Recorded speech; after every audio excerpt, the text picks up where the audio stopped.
Jay, there's been a lot of conversation recently about Michael Jordan, right? So I know that he is your favorite player. You're a Bulls fan. and so what do you, and the conversation is about him selling the Charlotte Hornets. Yeah. What do you think are some of the factors that's led to that? Well, it didn't work out. Yeah. And also it's a business move too, man. He's talking about making, from what I saw, Mike spent a few hundred million and he about to make over $1 billion. And he's still gonna have partial ownership. He's just not gonna be my majority owner. So this is business. I mean, I know that because he played basketball, because in my eyes he's the best player that ever played, and in the majority of people's eyes he's the suckiest owner or executive that ever was in the NBA. So that contrast is going to keep conversation going. But for me, it's very simple. You can't pass on God's talent that He given to you. Whatever God given to you, you can't pass it on to nobody else. That's so He can sit there and be miserable all He want.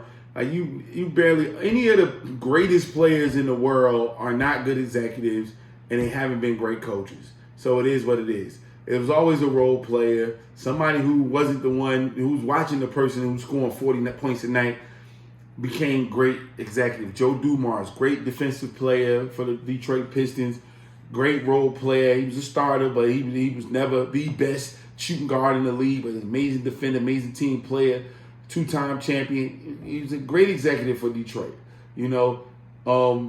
Phil Jackson, NBA champion with the Knicks, played 6'9", but he wasn't that. He wasn't that. You know what I'm saying? But he was one of the best coaches, arguably. Steve Kerr got about 7 championships of his own, something like that, as a player. But he was a role player. But now they're talking about him being one of the, he's going to retire one of the greatest coaches ever, right? Michael Jordan, certain people still haven't done what he's able to do. You know what I'm saying? So he can't teach that. So we got to get rid of that portion of it and realize this is a business. Mike had that team as a majority owner since 2010.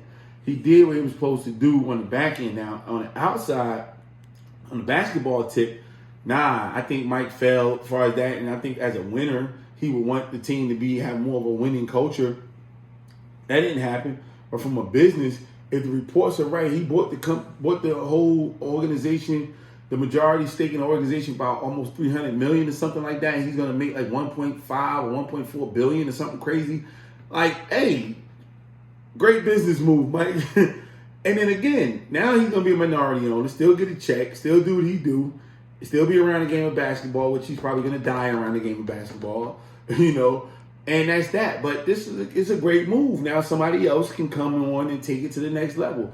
I personally hope that some of these other ex-NBA players will get up off their behind and kick out some money and start being owners, so that it don't just go to the business people who don't understand basketball. I think they need to be around, but to maintain the integrity of the game and keep it something that basketball sports fans want to watch regularly. You need some players around there, some ex-players, some people who got that feel in them.